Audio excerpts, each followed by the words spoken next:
Star Trek: The Next Generation, Starfleet Academy, Breakaway, Chapter 7. Cargo Freighter Breakaway, Alpha Quadrant, Sector C. The ventilation grill broke free of the bulkhead and crashed to the cargo bay floor. Deanna jumped back in surprise, and judging by the scuffling sounds and the darkness around her, her away team members did the same. She felt new emotions in the cargo bay now: terror, determination, and a desperate defiance. "Get back!" ordered a man's voice. It was edged with hysteria. "I've got a phaser!" Deanna felt her comrades gather themselves, ready to fight. "It's all right," she said quickly but calmly. "Everybody just relax. Our new friend isn't Orion." Indeed, though she couldn't see him, Deanna sensed the unmistakable human quality of his emotions. "Who are you?" Vanden demanded of the unseen newcomer. "I've got a phaser!" the voice repeated frantically. "I'll use it!" Deanna grabbed Vanden's arm and squeezed, hoping he'd get the message to keep quiet. "Yes, you have a phaser," she said slowly to the newcomer, "but you don't want to use it on us. We're Starfleet officers, here to help you." "You're Starfleet?" "Yes, we'll show you. We'll move into the light." Deanna headed back into the hazy light from the overhead glow strip, and the others followed. "See our uniforms?" Deanna called out. "You can come out now." Something shifted and scraped in the shadows, and then a figure limped into view. "My leg," the man groaned. "It's cut pretty bad." Tronald rushed forward. "I'm a medic. Allow me to help." As Tronald went to work, Deanna studied the newcomer. He was a middle-aged human dressed in a filthy, torn work tunic. Clearly, he'd fought against the Orions. His face and arms were covered with cuts and bruises, and his left thigh was bleeding from a knife wound. Tronald gently probed the cut. "Ouch!" The man waved his phaser around as he squirmed in pain. "Please!" cried Auburn, dodging the wild aim. "Put down your weapon!" The man obeyed. There's nothing to worry about. This phaser's empty. I used up the energy cell hours ago." Vanden scooped the phaser up. "You're bluffing?" He grinned. "Excellent. We fell for it." "That's not something I'd brag about," Deanna said. Pocketing the phaser, Vanden gave his reply as if explaining a simple principle that even an infant could understand. "All it takes, my gorgeous princess, is attitude. If you've got that, a bluff can be your best weapon." "Unless your opponent has equal attitude," countered Rennie, "in which case your opponent calls your bluff, and you, my friend, are hash." Deanna regarded Rennie with surprise. He'd come to her aid, siding with her against Vanden. Curious. Tronald cut any more bickering short. "I need some cloth, enough to pad and bandage this wound." Without a moment's hesitation, Auburn ripped off one sleeve of her uniform, then the other, biting some of the stubborn threads loose with her sharp teeth. "I confess a dislike of long sleeves," she stated in her matter-of-fact way. "They restrict movement." "Perfect," Tronald said, taking the severed sleeves. The stranger nodded at Auburn. "Thank you. Vincent Twin, Auburn offered. She then introduced the others. "I'm Bodrick Denberg, ship's engineer." "What were you doing in the ventilation shaft?" asked Deanna. "Hiding! What do you think?" Denberg shook his head, anguished. "As far as I know, I'm the only one they haven't captured yet." "You are the first civilian we have seen," Auburn told him. "Status of your shipmates?" Denberg shuddered. Deanna was hit by a fresh wave of fear. I don't know. I saw... They... He couldn't go on.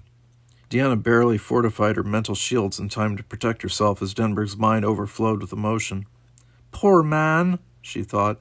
He has nothing to protect himself from the power of his own memories. She knelt down next to him. It's all right, she said, taking his hand in hers. You're safe now. Just tell us where your shipmates are. Some are dead, Denberg finally said, but their bodies are gone. The Orions probably threw them out the airlock. If he noticed Deanna shudder, he didn't acknowledge it. All the rest were rounded up and locked in a cargo pod. Denberg looked in desperation first at Auburn, then at Deanna. Is it true? Do Orions sell people as slaves? Do not worry, Auburn said, investing her voice with as much authority as she could. It worked. Denberg calmed down as if he'd been commanded to do so by a superior officer. We are alive, and we will do all possible to aid your shipmates. You're too late, the engineer moaned. The Orions have already taken the Breakaway out of the system. We lost contact with the Chippewa long ago. A horrible thought occurred to Deanna, and Trundle's emotions told her that he was thinking the same thing. The Zakdorn gave voice to it first. Do you think the Chippewa fought the Orions and lost? Auburn squared her shoulders. We will proceed as if the Chippewa is delayed only. And our orders are clear. Save the civilians. Save the ship if possible. With a nod to Denberg, she continued, We have now a route to escape from this prison. Wait, I took that route to get in here, Denberg said. I just want to hide in a dark corner, and if you're smart, you'll do the same. If we start running around out there, they'll hunt us down. Not me, chum, said Vanden. I'm the one who's going hunting. And we have orders to obey. Auburn gestured the others to their feet. We will attack! Whoa, said Rennie. 10 minutes ago you argued against attack. 10 minutes ago we were trapped, Deanna reminded him. And 10 minutes ago we didn't have a ship's engineer to help us. Help you? Denberg cried in alarm. Deanna is correct, said Auburn before Denberg could protest further. We must move with speed. Vanden faced Auburn, grinning. Now you're talking, sir. Auburn grinned back at him. Not to fight, she said, that bubbly voice filled with anticipation. I merely avoid confrontation until I have a good chance to win.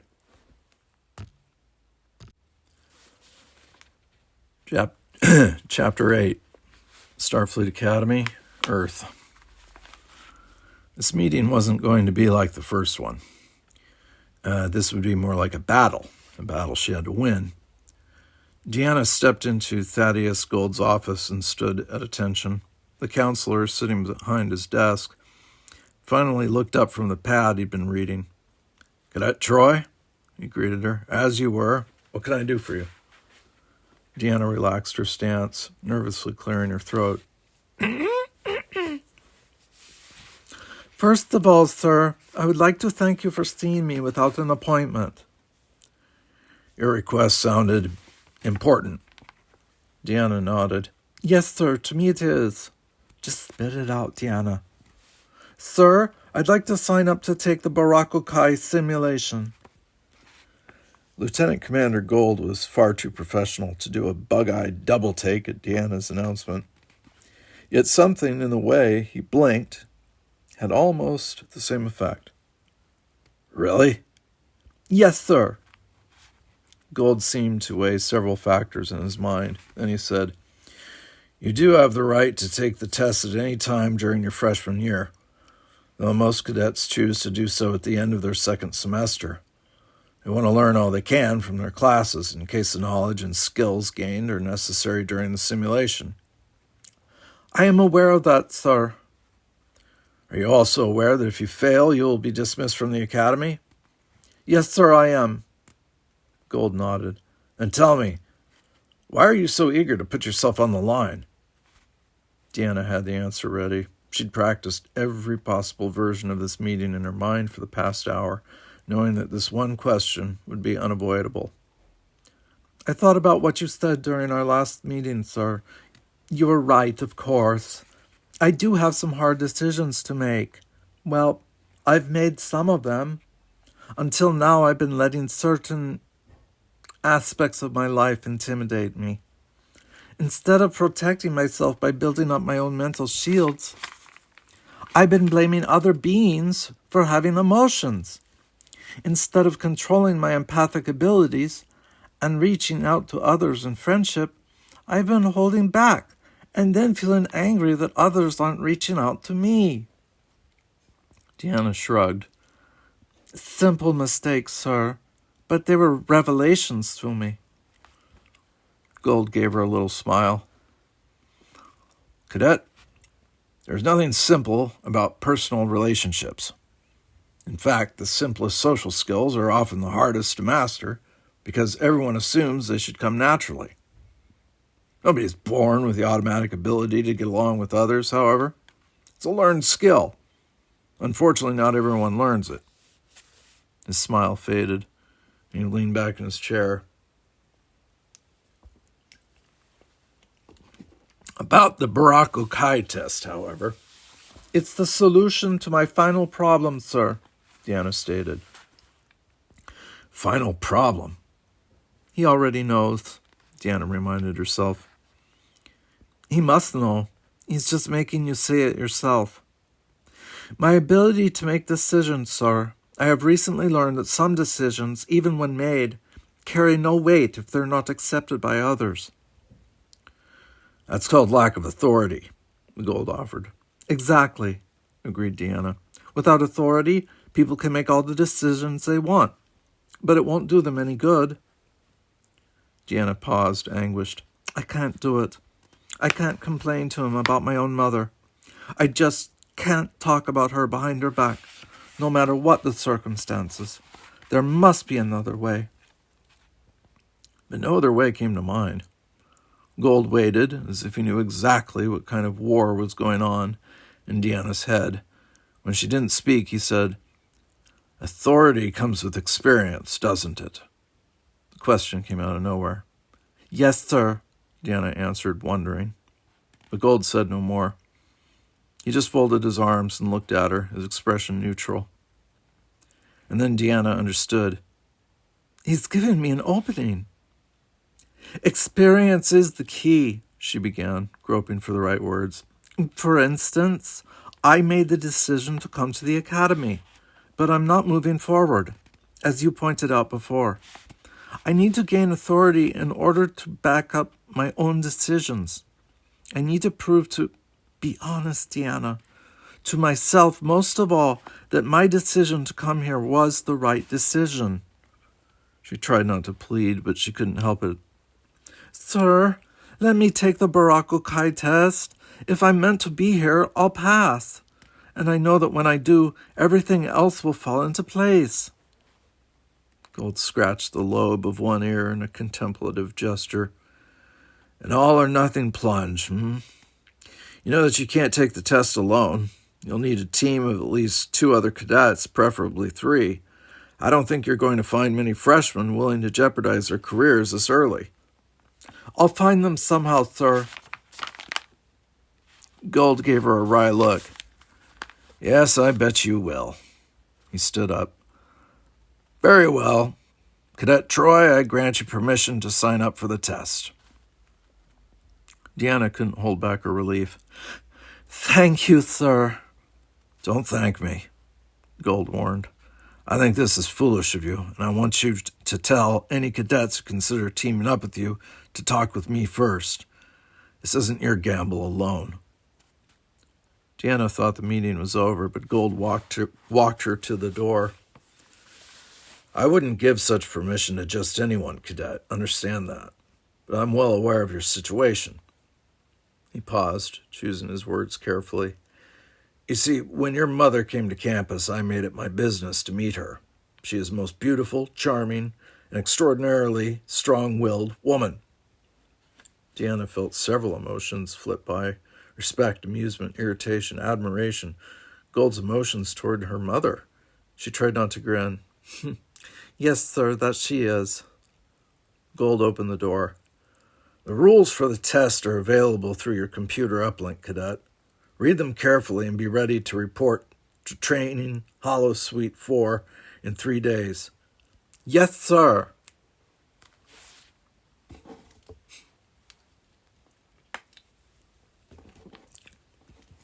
"I plan to take the Breakaway simulation test in 3 days," Deanna announced to her study group that night.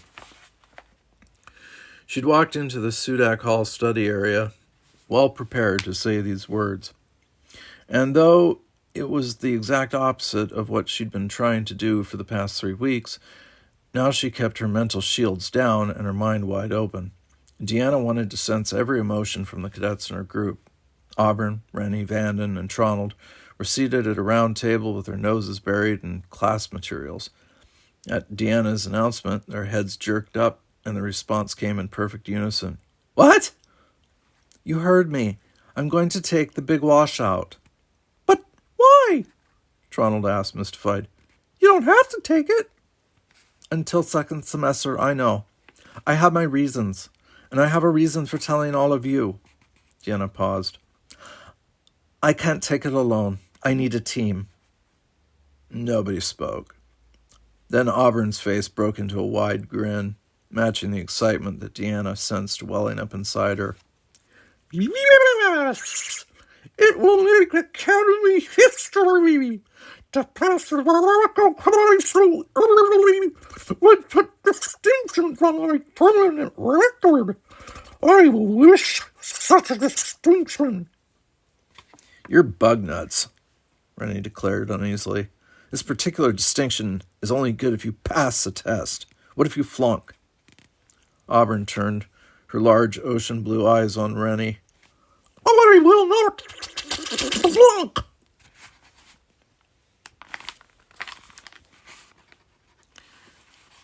"The test isn't called the big washout for nothing," said Tronald.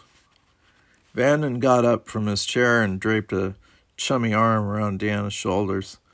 "Well, I'd never let you go alone, my pet. I shall come to protect you." If Vanden hadn't been serious, he would have been hilarious. As it was, Deanna wanted to slug him. "Your sexist gallantry is several centuries out of date, Mr. Siddick. And besides, your pet doesn't need a protector." She stepped out from under his arm. "However, if you can behave yourself, I'll consider you for the team." "My team," Vanden corrected. "You ladies need a leader." "Oh, come off it, Siddick," Rennie said in disbelief. "You don't even know what the test scenario will be." "Doesn't matter. I'm best qualified to lead." "Excuse me," Deanna broke in, "but deciding who will lead is not a priority." The fact was, she didn't want Vanden involved at all, but she couldn't be choosy. She needed him. Rennie didn't seem a likely candidate, and Tronald was shivering at the very idea of the Breakaway. "You know, the Queen of My Hearts is correct," Vanden agreed. "Leading isn't the issue here. That's already settled. The issue now is teamwork." He gazed from one face to another. "We're all exceptional students, aren't we? We all have high goals, don't we? Why don't we turn the academy upside down together?"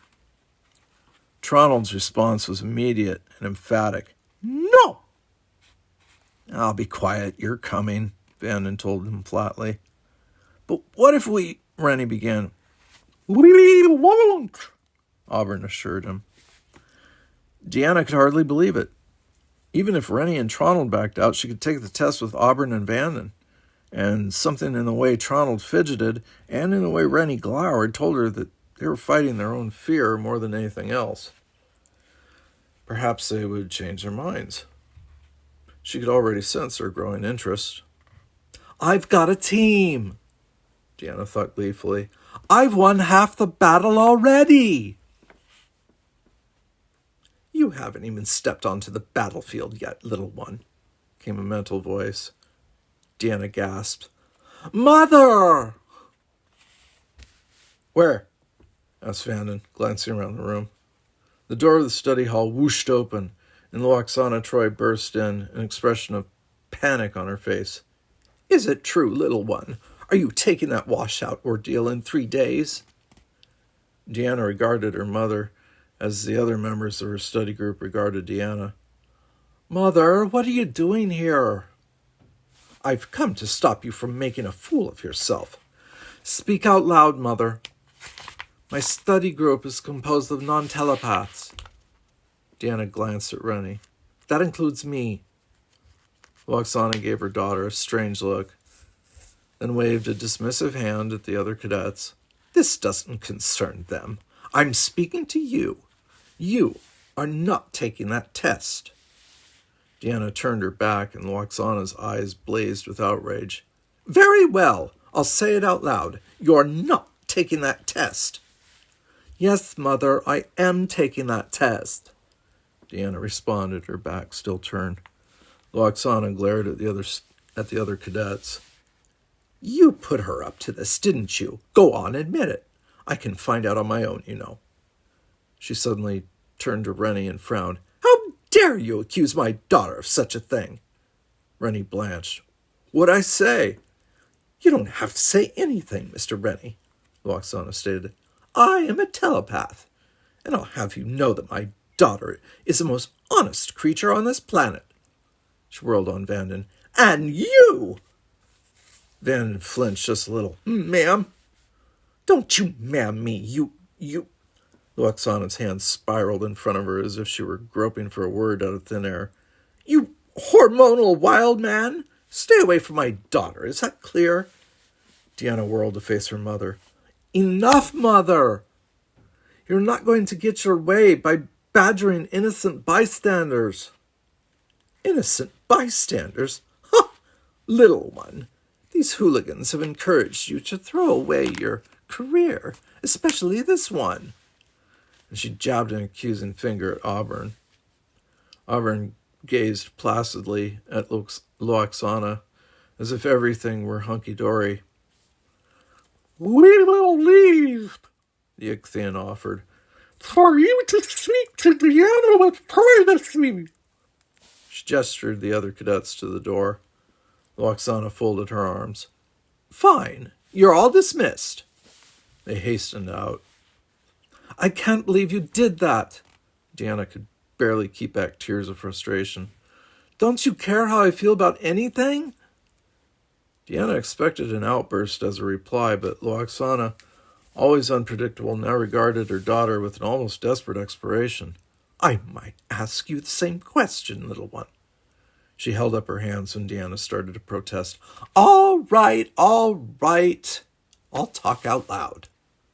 She collapsed into a chair with infinite weariness. You can't imagine what it's been like, Deanna. First, I watch you leave Beta Z, your birth world, to start a whole new life on a different planet. Then, when I surprise you with my own arrival, you greet me with all the warmth of a Gazadin spit lizard greeting a hungry hawk. I thought you would be pleased to see me. Instead, after I traveled all the way here, what did you do? You rejected me in public, avoided my calls, and threw me out of your room. And now you intend to toss your future away on a childish move designed just to spite me. She waggled a finger at Deanna. And it is just to spite me. Don't deny it. Mother, that's not fair. There's more to it than that. Don't you think I know what you're doing? You're looking at this test as some kind of Kikabu tribal maturity rite or something. You think if you pass, I'll consider you a full-fledged adult. For heaven's sake, little one, this test isn't a game. It will determine the rest of your life. Deanna burned with embarrassment. She hated it when her mother figured out her strategy. On the other hand, she was used to dealing with telepaths. I'm aware of all that, Mother. But what else would you have me do? I don't know, but I'll tell you one thing. I didn't come all the way from Beta Z to watch you throw your career away. You didn't come all the way from Beta Z to watch me succeed at it either. Loxana tensed up, and Deanna feared the argument was about to rise to new heights. But then Loxana just laughed, shaking her head in amazement. You sound just like your father. Do you know that? Her eyes grew distant as she remembered earlier times before Deanna was born. Oh, the arguments we had when he was assigned to dangerous missions. I'd tried to talk him into resigning from Starfleet, and he'd give me a list of reasons a kilometer long why he had to stay in. I suppose I was jealous. Imagine that, me jealous of Starfleet. But it was all right, as long as he came back to me. Her next words were barely above a whisper. And then one day he didn't come back. She grew quiet. Mother, is that what you think? That I'll go off on some mission and... Words stuck in Deanna's throat. Get killed? Loxana's mood made another sudden swing, and now she spoke in a light, casual tone. Whatever gave you such an idea? Of course not. But your sudden decision to take this test so early, well, if you make such a rash decision now, what in heaven might you do when you're an officer? Deanna shrugged. I'll do what my superior officers tell me to do. Really? A shadow of irritation darkened Loxana's features. How very interesting. You're eager enough to obey complete strangers, but you balk at the very thought of obeying me. Mother, Starfleet is different. How? Loxana demanded. How is it different? Starfleet is Starfleet. I'm your mother. Deanna stared up at the ceiling, fighting to maintain control.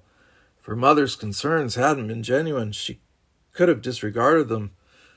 But Loxana's love enveloped Deanna in an empathic cloud so thick she felt as if she were choking. Love is one thing, she finally decided.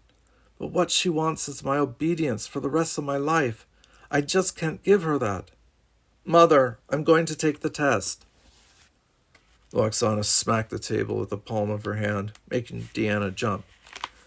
You haven't listened to a word I've said, have you, young lady? Loxana gathered up her skirts and headed for the door. Fine. Do whatever you want. What do I know? I'm just your mother. And she left. Deanna's eyes burned, and tears threatened to spill down her cheeks. Now she had to pass the test. Everything, absolutely everything, depended on it.